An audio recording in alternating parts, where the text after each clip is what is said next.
मैं बहुत हसीन और खूबसूरत थी, लेकिन शादी की पहली रात को मेरा पति मेरे करीब भी नहीं आया। यह सब देखकर मेरे मन में कई सवाल उठने लगे कि शायद मेरा पति किसी और से प्यार तो नहीं करता है, या फिर कहीं वह नामर्द तो नहीं है। अपने साथ इस तरह का व्यवहार होता हुआ देख मैं परेशान होकर एक बाबा जी के पास गई, तो उन्होंने मेरे पति को सुधारने के लिए मुझे भभूत दिया। उस भभूत को मुझे अपने पति के खाने पीने की चीजों में मिलाना था। जब मैंने उस भभूत को अपने पति के खाने में मिलाया, तो मेरे पति ने उस रात जो मेरा हाल किया, मेरी तो चीखें ही निकल गईं। मेरा नाम राधिका है। मैं दिखने में बहुत खूबसूरत थी। अभी मेरी उम्र बहुत कम थी, मात्र 28 वर्ष की, कि मेरे घर वाले मेरी शादी के बारे में सोचने लगे। अपनी शादी की बात सुनकर मैं हैरान थी कि शादी वही मेरी और इतनी जल्दी। पर अब तो जो होना था वह होने ही वाला था। मेरी उम्र कम होने के नाते शादी के बारे में मुझे कुछ भी पता नहीं था कि शादी के बाद होता क्या है।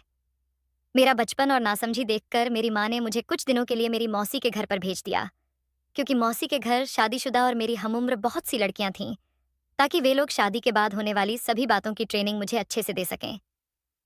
मौसी के घर जाते समय मेरी माँ ने मुझे समझाया कि तुम उनके घर पर रहोगी तो वे लोग तुम्हें सब कुछ सिखा देंगे कि शादी के बाद घर कैसे बसाना है, किसके साथ कैसी बातें करनी है। मेरी तैयारी ऐसे करवाई जा रही थी जैसे कि जंग पर जाने से पहले फौजी की ट्रेनिंग करवाई जाती है। मौसी के घर मेरे दिन बहुत अच्छे गुजर रहे थे, क्योंकि वहां पर मेरी हमउम्र सारी लड़कियां थीं। शादी से पहले मुझे बहुत कुछ सिखाया गया और कुछ दिन बाद मेरी शादी करवा दी गई। मैं दुल्हन बनकर अपने ससुराल आ गई।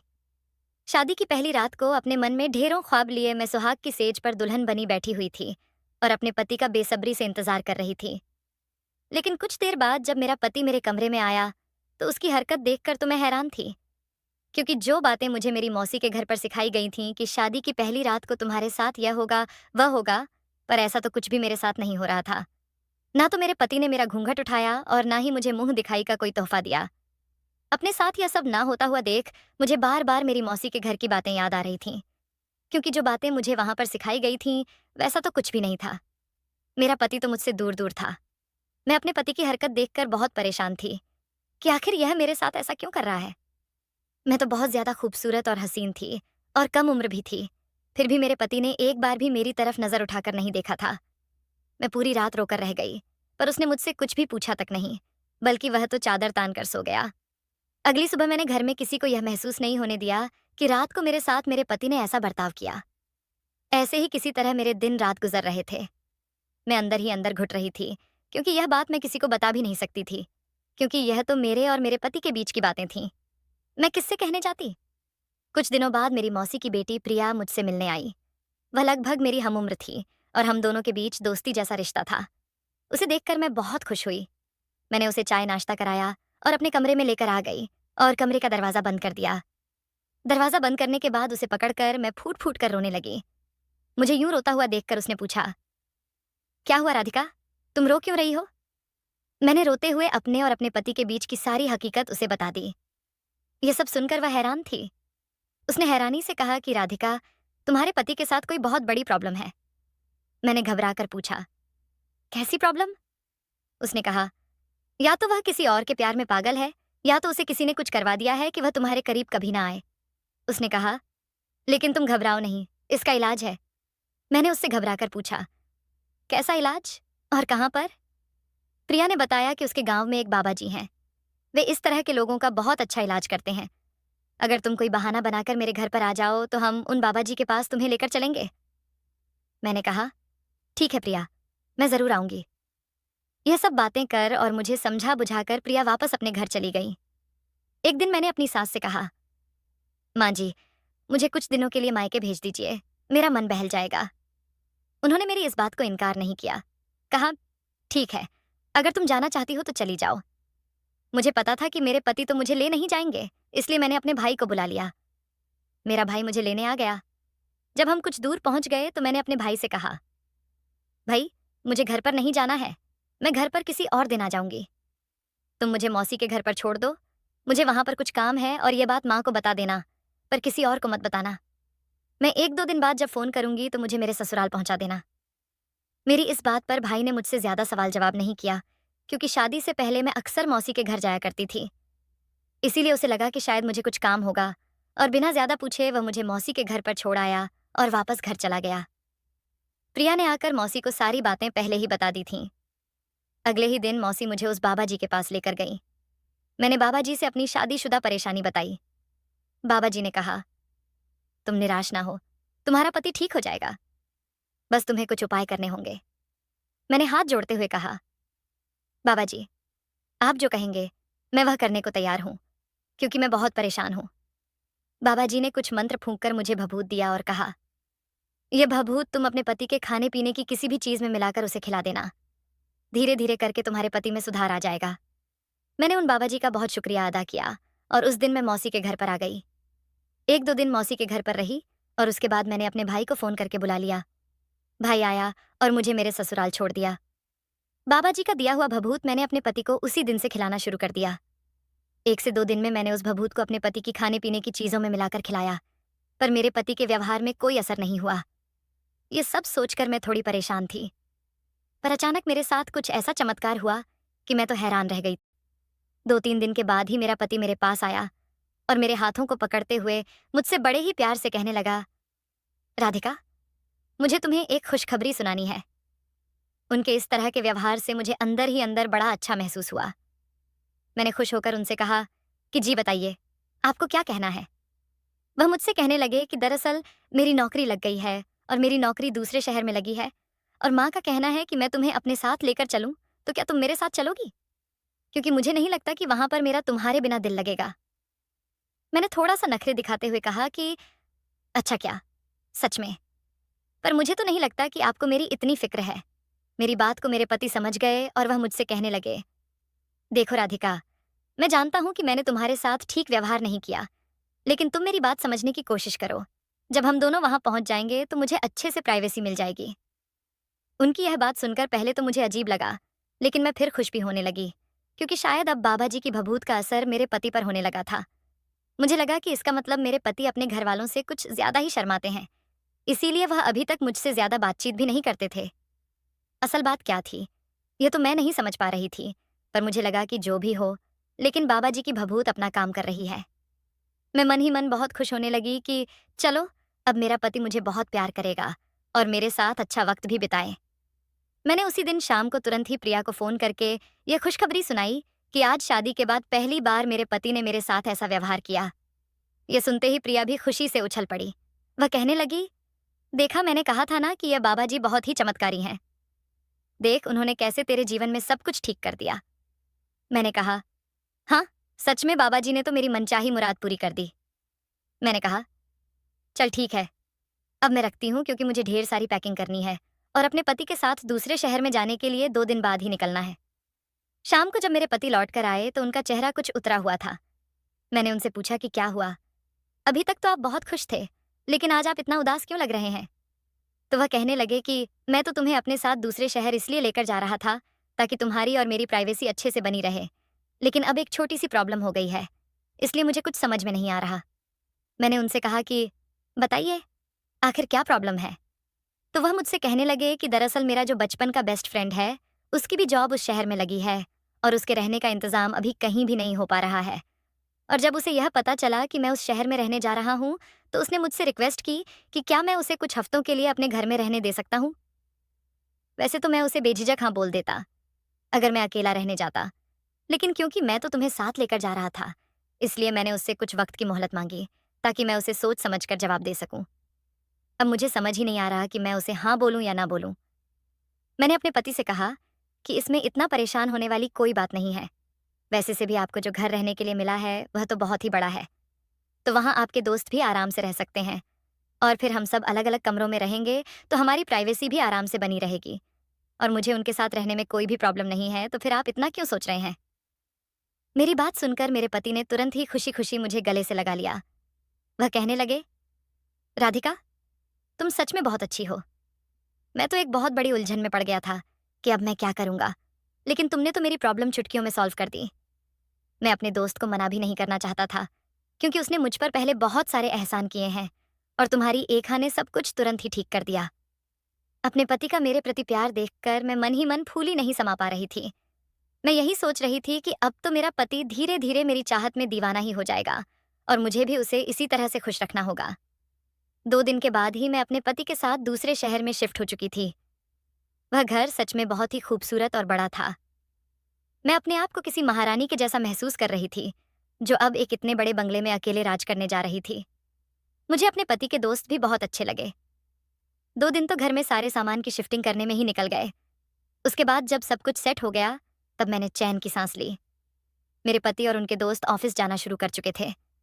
मैंने भी घर की बागडोर संभाल ली थी, लेकिन मैंने सोच लिया था कि अब मैं अपने शादीशुदा जीवन की एक खूबसूरत शुरुआत करूंगी। इसीलिए आज रात मैंने अपना कमरा बहुत खूबसूरत तरीके से सजाया, और खुद भी मैं इतने अच्छे से तैयार हुई थी कि आज मैं किसी अप्सरा से कम नहीं लग रही थी। रात को जब मेरे पति लौट कर आए तो मैं मन ही मन उनके और मेरे मिलन के सपनों में खो चुकी थी। मेरे पति के कमरे में आते ही मैंने उनके साथ प्यार भरे पल बिताने की याद कर दी। वह भी धीरे धीरे मेरा साथ देने लगे, जिससे मेरे अंदर की बेचैनी और ज्यादा बढ़ने लगी। तभी उन्होंने मुझसे कहा कि आज तो मैं तुम्हारे लिए कुछ लेकर आया हूँ। ये सुनकर तो मैं बहुत खुश हो गई कि आज शादी के बाद पहली बार मेरे पति मेरे लिए कुछ लाए हैं। उसके बाद उन्होंने अपने बैग से एक छोटा सा कुल्हड़ निकाला जिसमें रबड़ी थी। रबड़ी का नाम सुनकर ही मैं तो खुशी से उछल पड़ी, क्योंकि मुझे रबड़ी खाने में बहुत पसंद है। उस दिन मेरे पति ने अपने हाथों से मुझे रबड़ी खिलाई। मैंने उनसे भी कहा कि आप भी थोड़ी खाइए, पर वह कहने लगे कि मुझे तो मीठा पसंद नहीं है, लेकिन हाँ, हो सकता है तुम्हारी संगत में मुझे भी धीरे धीरे मीठा पसंद आने लगे। उनकी यह बात सुनकर मैं बहुत शर्मा गई। रबड़ी खाने के बाद मैं अपने पति की बाहों में समाने लगी, और उसके बाद क्या से क्या होता गया, मुझे खुद भी पता नहीं चला। सुबह जब मैं सोकर उठी तो बहुत ही खुशी महसूस कर रही थी। धीरे धीरे मेरे दिन यूं ही बीतने लगे। जब से मेरे पति को यह बात पता चली कि मुझे रबड़ी खाने में पसंद है, तो वह अब नियम से हर रोज मेरे लिए रबड़ी लाने लगे। ये देखकर मैं बहुत खुश थी कि मेरे पति को मेरा इतना ख्याल है कि अगर कोई चीज मुझे पसंद है तो वह उसे एक दिन भी लाना नहीं भूलते थे। पर मुझे एक बात बहुत ही अजीब लग रही थी कि अब धीरे धीरे मेरे पति का व्यवहार मेरे प्रति बिल्कुल वैसा ही होने लगा जैसा कि शादी के बाद था। बस वह सिर्फ रबड़ी ही मेरे लिए प्यार से लेकर आते थे। उसके अलावा वह मुझसे कोई खास बातचीत नहीं करते थे। मैं उनके करीब जाने की जब भी कोशिश करती तो वह मुझे यह कह देते कि मैं आज बहुत ज्यादा थका हुआ हूँ। न जाने क्यों आजकल मुझे खुद भी बहुत थकान लगने लगी थी, और जिस वजह से मुझे जल्दी ही नींद आ जाती थी। मैंने सोचा कि शायद आजकल का मौसम ही कुछ ऐसा है, इसीलिए इन्हें भी इतनी थकान लगती है और मुझे भी। 1-2 महीने ऐसे ही चलता रहा, पर मुझे लगने लगा कि शायद मैं कुछ ज्यादा ही कमजोरी महसूस कर रही हूँ। इसलिए मैं डॉक्टर के पास खुद का चेकअप कराने के लिए चली गई। मुझे डॉक्टर ने कुछ दवाइयाँ लिख दी और एक डाइट चार्ट बनाकर दिया, और सख्ती से कहा कि आपको इसे फॉलो करना होगा। मैंने भी सोचा कि जब सेहत ही अच्छी नहीं रहेगी तो फिर मैं अपनी जिंदगी को एंजॉय कैसे करूंगी। इसीलिए मैंने उस डाइट चार्ट को फॉलो करना शुरू कर दिया। उस रात जब मेरे पति मेरे लिए रबड़ी लेकर आए, तो पहले तो मैंने सोचा कि अगर 1-2 दिन खा लूंगी तो कुछ भी नहीं होगा, पर फिर मैंने सोचा कि ऐसे तो फिर यह रोज का हो जाएगा। इसीलिए उस दिन मैंने रबड़ी का कुल्हड़ फ्रिज में जाकर रख दिया और चुपचाप जाकर लेट कर सो गई। आधी रात के वक्त मुझे कुछ अजीब सी आवाजें सुनाई दी, जिससे मेरी अचानक आंख खुली। मैंने जब उठकर देखा तो मेरे पति बिस्तर पर नहीं थे। मुझे लगा कि यह इतनी रात को आखिर कहाँ चले गए। तभी मैं तुरंत ही कमरे से बाहर निकल कर आ गई, पर मुझे मेरे पति बाहर भी कहीं नहीं दिख रहे थे। मैंने ध्यान दिया कि यह आवाजें मेरे पति के दोस्त के कमरे से आ रही थीं। मुझे लगा कि हो सकता है ये दोनों आपस में बातें कर रहे हों। शायद इन्हें नींद नहीं आ रही हो, इसलिए सोचा हो कि चलो कुछ गप्पे मार लेते हैं। मैंने सोचा, क्यों तो दोस्तों के बीच में पड़ना।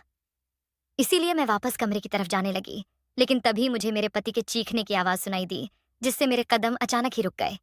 मुझे लगा कि अगर यह बात कर रहे हैं तो फिर मेरे पति चीखें क्यों? क्या इन्हें चोट लग गई है? उन्हें चोट लगने के ख्याल से मैं तुरंत ही उनके दोस्त के कमरे की तरफ भागी।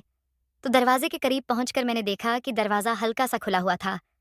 मैंने सोचा कि एकदम से कमरे में चले जाने से कहीं ये लोग चौंक ना जाएं। इसीलिए मैंने धीरे से झांक कर देखा, पर मैंने जैसे ही अंदर झांक कर देखा तो मेरे पैरों तले से जमीन ही निकल गई। मेरे पति के दोस्त मेरे पति के साथ वह सब कर रहे थे जो एक पति पत्नी के बीच में होता है, और उस वक्त उन दोनों के ही बदन पर एक भी कपड़ा नहीं था। मैंने जिंदगी में पहली बार ऐसा कुछ देखा था, जिसे देखकर मेरे हाथ पैर कांपने लगे और मैं लड़खड़ाकर वहीं पर गिर पड़ी। गिरते समय मेरा हाथ टेबल पर रखे फ्लावर पॉट पर लगा, और वह भी धड़ाम से गिरकर चकनाचूर हो गया, जिसकी आवाज से वह दोनों बुरी तरह से हड़बड़ा गए, और उन्होंने तुरंत ही खुद की हालत ठीक की और कमरे से बाहर निकल आए। जब उन दोनों ने यह देखा कि मैंने उन्हें सब कुछ करते हुए देख लिया है, तो उनके चेहरे का रंग पीला पड़ गया। मैंने अपने पति से रो रो कर कहा कि आखिर यह सब क्या है।